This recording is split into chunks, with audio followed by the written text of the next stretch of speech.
Pimentel's oath. Clarify lang po ni Senator Bato that he's standing, itutuloy po niya yung motion.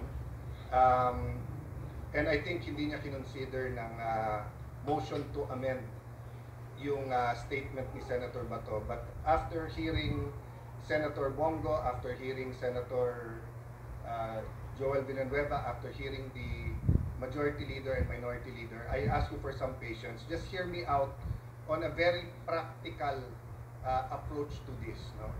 You know, every time I'm confused or di ko malaman yung sagot, I go to Jeremiah 29:11 that states, "For I know the plans I have for you, plans to prosper you and not to harm you, plans to give you a hope and a future."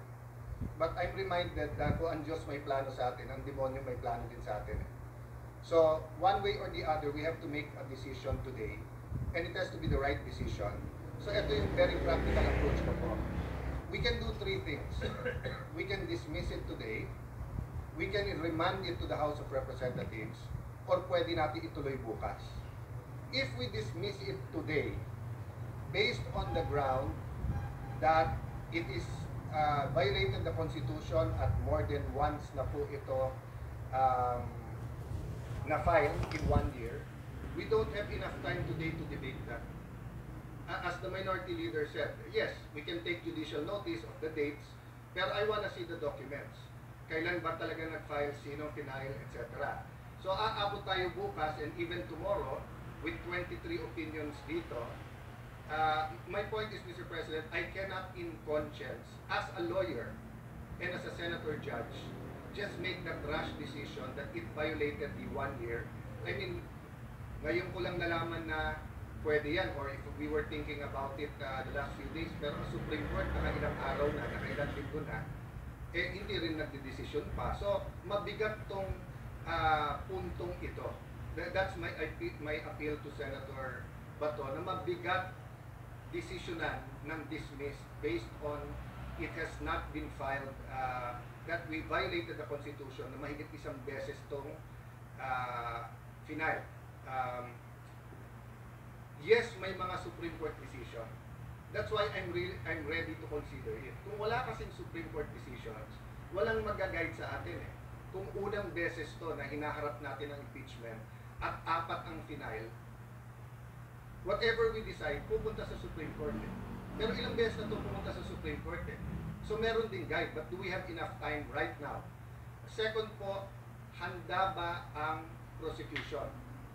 Ang makakasagot lang po nun, not even the re-elected prosecutors.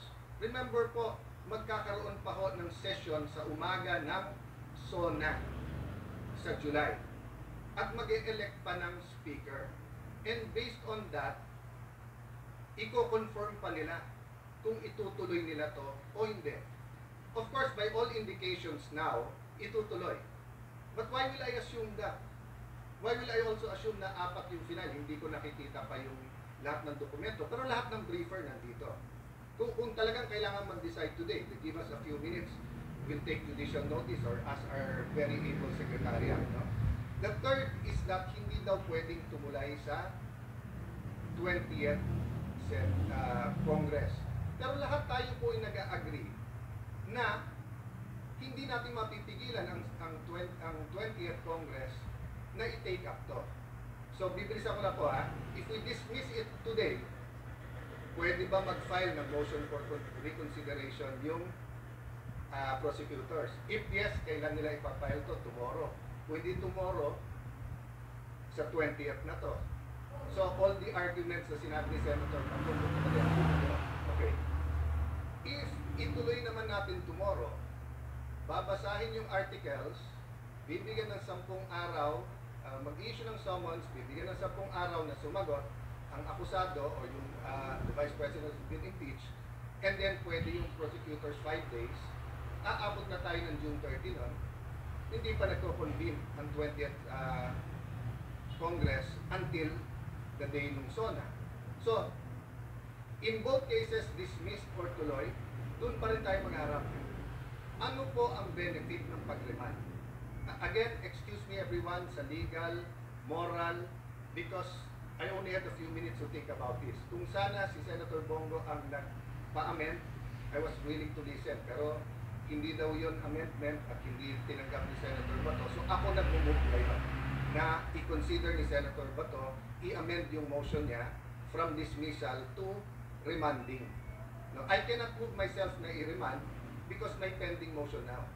But I can ask him to amend his motion. And why will remanding be in the interest of justice and consistent with our oath of political neutrality? Kasi ang mangyayari nito, hindi pa binabasa yung articles of impeachment bukas, babalik to sa House of Representatives. Hihingin natin ngayon na isa-certify nila na hindi nila binayolate yung one impeachment per year. Number two, by the time they answer sa 20th Congress, prosecutors na ng 20th Congress ang mag-affirm na interesado kami na itutuloy namin to. And by that time, the 12 senators po who have joined the 20th Congress will have the wherewithal and the say-so how to proceed. So, I'm just looking from it from a practical point of view. It might not sit well with my colleagues. If I wasn't a lawyer, perfect yung aking pong sinasabi. But being a lawyer, kailangan ko rin pag-isipan. Pero tignan niyo po it from a practical point of view. Pag dinismiss natin ito ngayon, maibabalik din nila, Senator Bato. I-file din nila. Pagka naman hindi natin dinismiss, doon din ang mangyayari. Pag niremand natin, may mangyayari. May malalim na pag-iisip ng mangyayari dito. That's why I'm asking Senator Bato if he will, again, consider amending this motion. Mr. President, yeah, because in the course of the manifestation of Senator Alan Cayetano, he mentioned that the minority leader is somehow encouraging judicial notice. No. I mean, can I state my position? No. Senator, I was agreeing with you that we cannot decide. We cannot make judicial notice I said, of all those facts being alleged. We cannot. That is my position. I just want Judge to Cayetano agreed with you. Yes. I said, even myself, I am not in favor of taking judicial notice kahit may magsabing pwede. I'm sorry, minority leader, if it made it appear that I'm speaking for you. I'm agreeing with you na mahirap mag-decision ngayon on dismissal based on the grounds na binigay sa atin nila Senator Bato and Senator Bongo and our other colleagues. To clarify, before I recognize Senator Bato, the chair, as it understood the point raised by Senator Cayetano, is that the basis of the two grounds raised by Senator Bato in seeking a dismissal. Three grounds.